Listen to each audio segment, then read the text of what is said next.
Hello and welcome. I am super excited to be here at Raw 2021. This is year number 2 for me. So I think maybe I'm doing something right. At least I hope so. So hopefully you are excited to be here as well and interested in this topic. Just to set the context, to kind of put some things in place, I'm going to give you a little bit of my background. So my name is Kurt Nelson. I'm a behavioral scientist. I'll talk a little bit about what that means later. But I am also the founder and president of a company called the Lantern Group. The Lantern Group is a communications and behavioral design agency. Basically, what that means is that we work with organizations around applying a behavioral science lens to their employees and trying to understand why their employees do what their employees do, whether that be why they're motivated to go out and sell more, why they decide to take a break when they take a break, or why they are doing above and beyond things, or it can be around why they do or do not do good safety practices in their work, why they do or do not respond to their customers in an appropriate way. So lots of different factors around that. The thing that separates us from others is that we take a behavioral science perspective. We try to apply behavioral science, understanding the psychology, the neurology, the behavioral economic principles that can impact why people are thinking the way they're thinking and behaving the way that they're behaving. So that's what we do. And the behavioral scientist is just somebody who studies that. And so that's what I do. I apply behavioral science to these types of situations, which means that we're applying psychology principles, sociology principles, neurology, behavioral economics, anything that has to do with understanding why people think the way they think and why people behave the way they do. In addition, on my side job, I actually am the co-host of a podcast called Behavioral Grooves. So we interview researchers and authors and practitioners, some of the top researchers in the world. And we talk to them about how do you apply behavioral science principles to improve your work and life. It's an award-winning podcast. We have over 250 episodes in 120 countries around the world. And we're super excited about what that is doing. And if you're interested in this type of talk, please go out and listen to that as you do that. But with that, let's kind of get into what we're going to talk about for today. So I'm going to share my screen. And as we do that, I'm going to start talking to you about the pieces of this work that I think are going to be impactful for you. So, context. The situations that we are in have a significant impact on our behavior. And we would like to think often that our behavior is driven because we have a goal and we're going out and we're going to achieve that goal, right? There's a motivation to achieve it, or there's some willpower. I have the internal fortitude to stop smoking or to do whatever the other behavior is that I need to do, or that there might be some extrinsic piece to this. Either somebody's paying me to do something or giving me a bonus or a reward, or there's a potential fear that, hey, they're going to cause me harm or fire me or do something if I don't do something. Those are all motivators. Those all drive behavior. But one of the things we know from the research, from our own experience, is that those don't describe all of the things that influence our behavior. In other words, we have to be thinking about what are the other factors that are changing how we think and how we behave. And I'm going to give you an example here, just a real simple example. See if I can get this moving here. So I'm going to just imagine this. Imagine that you're out with a friend, all right? And you go into this room, right? This really dark room with all this old wood, all the books up on all of the shelves with the large, metal staircase in there. You're in a library, right? So you and your friend are in this library. Now, I want you to imagine, how are you conversing with your friend? Are you really loud and boisterous? Or are you talking in a more subdued kind of volume? What's the tone that you take? Is it referential? Is it kind of partying? What is it? And what are you actually even talking about? We think about what it is, the conversations that you have in a library, right? Now, I want you to contrast that. Contrast that with you're at a concert hall and there's a rock concert going on, and what are you doing? You're with your friend there. Are you talking in subdued whispers? No, you're screaming, you're yelling, you're jumping up and down. Very different, very, very different than the behavior that you're exhibiting in the library. Now, that behavior is influenced because of the surroundings, the environment that you're in. And it's influenced by that because it activates these neural pathways. It's these elements that are cues that our brain takes. And so, for instance, what it does is our brain process different environments differently. Now, this is really important as we think about this because, hey, our brains are wired to process how we think and how we behave based upon the environment that we find ourselves in. And our brains pick up cues and process points through a lens called self-schemas. Self-schemas are these aspects where the way that I've been raised, some of the genetic factors that I have, the way that I view the world, right, in a particular situation influences how I think I need to show up in that situation. So thus, the behavior that I exhibit. So if we think about this, we think about the cues and the way that I think about a library, I'm going to be more quiet in a library. Now, if I had been brought up that libraries were party places, then my behavior within that would be different because my self-schema about how to show up in that situation is different than what the library one is. So let's take this one step further, right? So we are in these two situations again, right? But what if instead of at the library, you're going in and it's all quiet? What if you're going in after hours and, hey, there's a bunch of people around? There's a gala going on and there's wine and cheese and food and all sorts of things. Are we talking in that same subdued voice that we were before? Probably not. We have a different situation that we find ourselves in. Same thing if we're in a concert hall and instead of a rock band, it's a solo violinist or concert pianist. We're not screaming, jumping up and down, typically, right? There's always exceptions to the rule. There's always that one person, right? But for the most part, we're probably sitting there listening intently and quietly. We may be whispering in that situation as opposed to being in the rock concert or at a library. So think about that. Situations and the environment change because of the schema that we think that we're in, that the cues are identifying for us. So these are social aspects that align with the physical environment that is going on.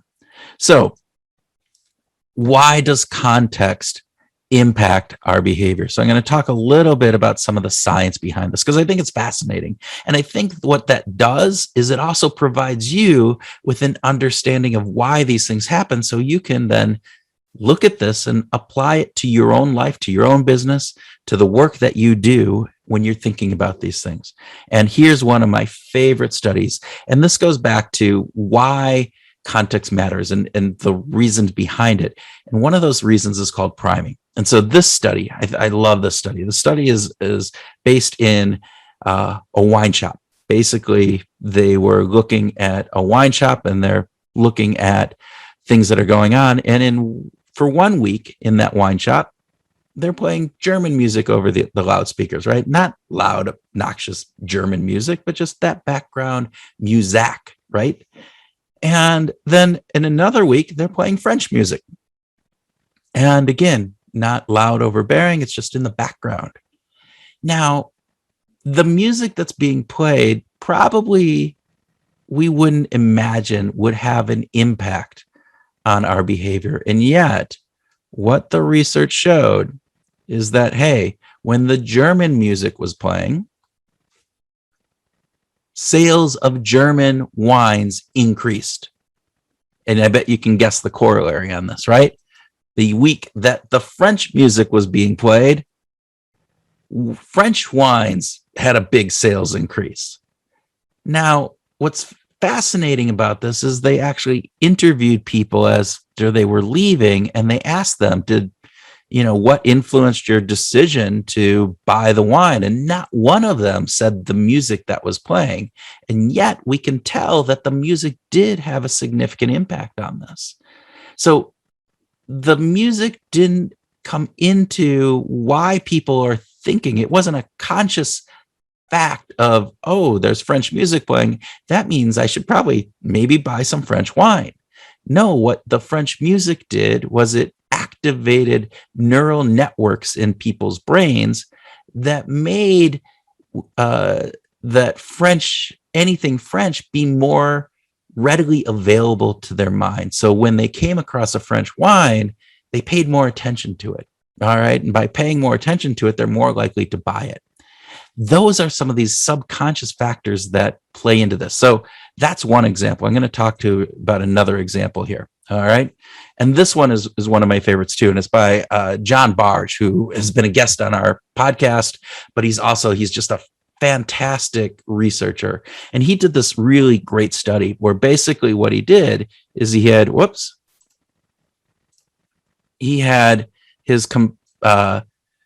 people coming up to do an interview. But before people got into the interview, they were met by a second person. And that second person basically was shepherding them into the interview with this person. At one point, that confident that they had dropped something or set something down, and they asked the person, the subject, to hold a drink. It was either a drink that had ice in it, so it was cold, or it was a hot drink, like a cup of coffee, hot coffee, and they were holding it. They held it for, 30 seconds, not that long.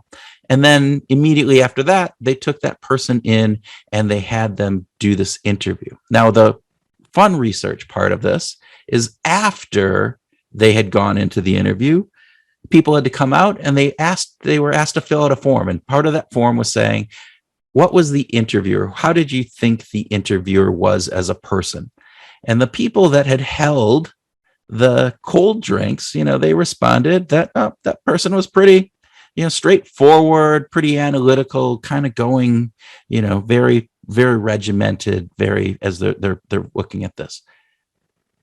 And again, this is the same person. When the people who had held the hot coffee, the hot cup, they rated that person. They said, that person is, nice. They're warm. They're gregarious. The act of holding either a cold cup or a warm cup changed how people perceived that person's personality. And if you think about it, when we talk about somebody who's cold and calculating, we're using that word cold. It relates to a body component with us. When we talk about somebody who's warm and gregarious, right? Again, we're using the word, but it relates back to a bodily piece. So the way that our body feels influences how we respond to these situations, responds to how we think about the person, about the situation, and it actually ends up impacting our behavior as well. Whoa, as we think about that, right? So that's pretty cool. I'm going to talk about a different piece. So we're now going past priming. We're talking about social proof. So if I'm in a situation where I'm not quite sure what to do, right? In a foreign country or something else, I tend to look for other people to see what that other person is doing to inform my behavior. Now, that's a pretty common thing. And even sometimes when we're not in a very ambiguous situation or a situation we're not aware of, we look to others to see. One of the things that we know is that the more people that we see doing something, the more likely we are going to do that behavior. And so social proof works on this aspect where when we are in a situation and we're seeing other people do a behavior, positive or negative, we are more likely to mimic that behavior with those other people.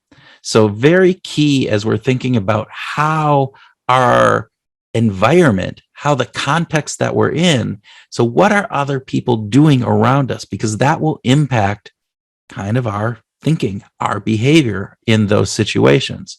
Okay, I'm going to go one last piece on this, which is really talking about how we think.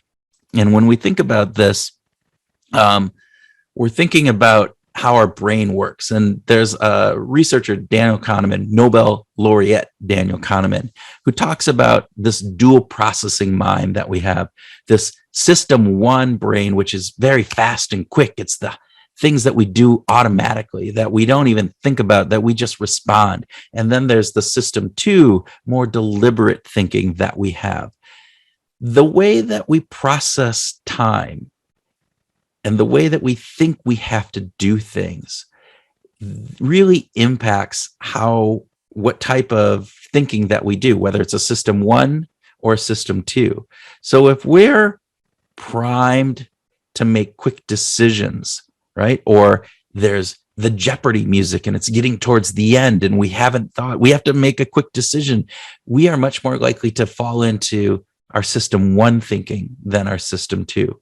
If we're in routine kind of habit things that we don't have to necessarily put a lot of process in, we tend to fall into our habits, that system one thinking as opposed to system two.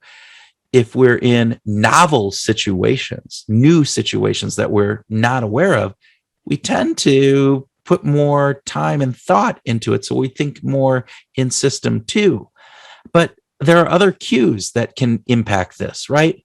Again, I talked about the music from Jeopardy, but there's timers. If you're feeling under pressure for time, going to have things, different pieces of that. Company culture.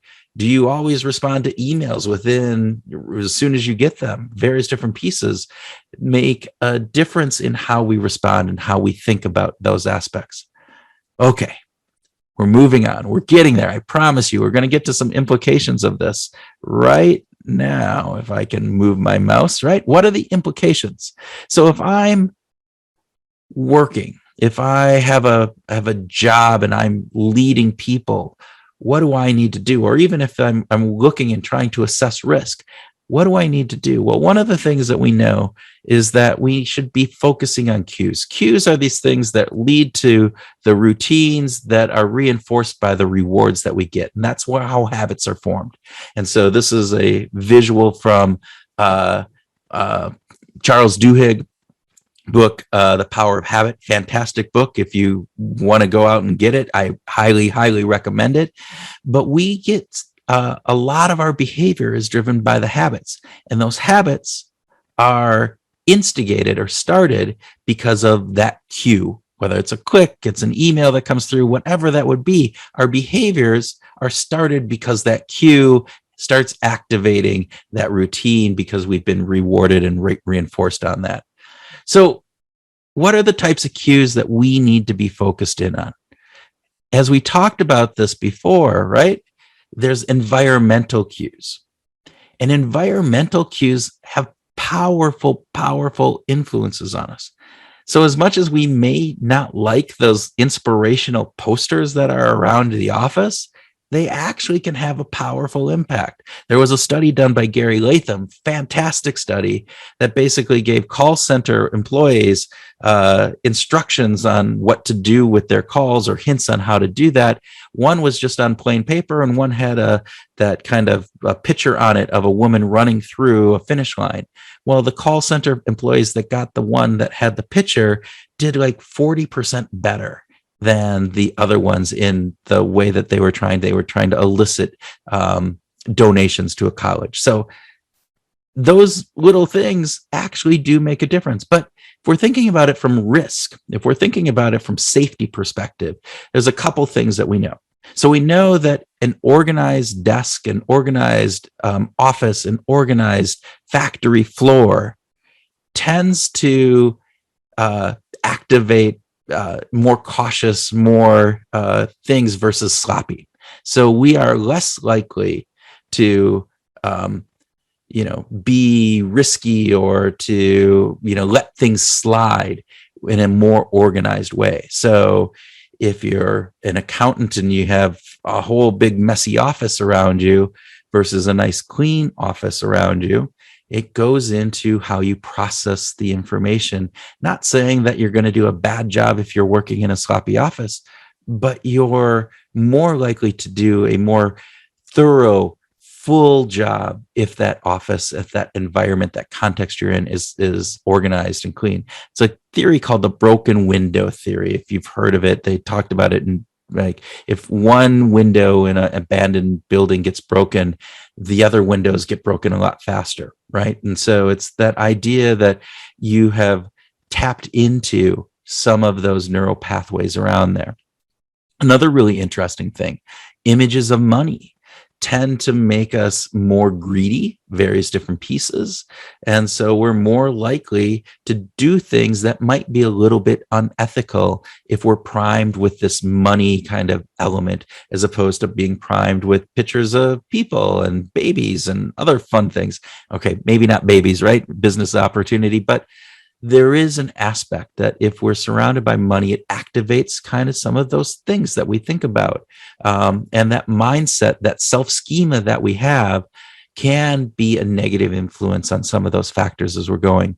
Now, there's another thing that, particularly from a safety perspective, if you put up some scare tactic posters or real big warnings, not saying that those don't always work, but sometimes they can have a backfire effect. In other words, you're actually activating the mind to be thinking about that in the wrong way as opposed to in the right way. So if you've ever heard, that's the old grandma, don't be talking about things you don't want to do, talk about things that you want to do. So make sure that your environment is set up for the things that you want people to do, and to try to think through what are those mindsets that environment is going to activate, and to the cues that you're putting in front of people. Now, think about that also from a social perspective, right? So not just the physical environment that you're in, but the social environment. What are people doing around you? When somebody looks up and you're walking down the sidewalk and you look up, what do people do? They look up. We mimic what other people do. So what is it that your employees are doing? What are the other team members of your team doing? Because that will influence what other people do. So again, make sure that you set up processes, that you set up the behaviors that you want elicited, and make sure that people are doing them. One really interesting piece, if people they've looked at this, but once somebody starts jaywalking, the incidence of jaywalking by others significantly increases. If nobody starts that jaywalk, then other people aren't going to follow. Same thing can be applied to your business. If something is going on from an unethical perspective, that first person that does it, you need to make sure that you take and reprimand that person, or get rid of that person, or think about how are you going to make sure that that doesn't happen again, because that becomes a contagion. It becomes a virus. And so the bad behavior gets mimicked by others. So make sure that you're being very aware of the behaviors that your team is eliciting, right? And the other way of thinking about this too, from a social perspective, is how do you frame your communications? Do you frame your communications of, hey, we have 20% of the people who haven't signed up for the max on their 401k. Well, what you're doing is talking about the people who haven't, and you're saying, oh, 20%. And you're going, oh, well, that's 20%. Okay. I am feeling all right about that. As opposed to saying 80% of you are, maxing out your 401k. Wow. That's fantastic. Let's make sure that we are all applauding everybody that's doing it. That's significant. 80% of us, right? So talk about things from the number of people that are doing things. If you don't have a big thing, the other piece you can do from a framing perspective and how you communicate is talk about, look, we were at 20% just 6 months ago of people maximizing their contribution to their 401k. 3 months ago, we were at 40%. Today, we're at 55%. Look at that increase that we've had, showing that people are more and more lining up behind whatever it is, the behaviors that you're trying to do. And finally, let's make sure that you're thinking about the cues that are focused in on time. What is the culture that you have? Are you getting mad at people for not responding to emails right away? Because if you really want them to do some deep thinking and to think through things and not just automatically reply with an element, you need to make sure that that culture is there. And also think about, what are the sounds? What are the alarms? Again, if you have a safety alarm, if people are trained and they have the habit and know exactly what to do in that situation, that's fine, because you go to your system one thinking and we refer back to our habits and routines on that. If that's what we need, great. But if you have an alarm going off and it creates this sense of urgency and people aren't trained in exactly what they need to do, you might be actually causing more of a problem, because you're getting people not to be able to process that, or you got to think about how that alarm is going to impact people. Okay. Swear we're getting almost close here. So again, as we think about this, think about, are you focusing in on the behaviors that you want people to do, or how they're making their decisions? And again, cues for both, right? They will impact what people do, but also how they think and how they process information. So make sure that you are looking at cues from both of those perspectives. And then finally, let's just make sure that we create the right risk climate. So that is the culture, that is the type of environment, physical environment that we're setting up, and the social environment that we're doing. And making sure that is both for the behaviors that we want people to elicit and do. Make sure that that's positive. Make sure that you're tapping into the right pieces of that, as well as the way that we're thinking and the decisions and how we're thinking about things. And are we thinking about things deeply or quickly? And making sure that you set the environment up for that to happen appropriately. And with that, thank you for listening. If you have questions on this, or you want to talk, or you disagree with me on something, please contact me. You can go out to LinkedIn at the thing there, or you can look up, you can send me an email at kurt@lanterngroup.com. And always feel free to listen into Behavioral Grooves if you like this kind of stuff, because we talk about this every week with people who are much, much smarter than me. And with that, thank you, and have a great week, great conference, and thank you for listening. Bye-bye.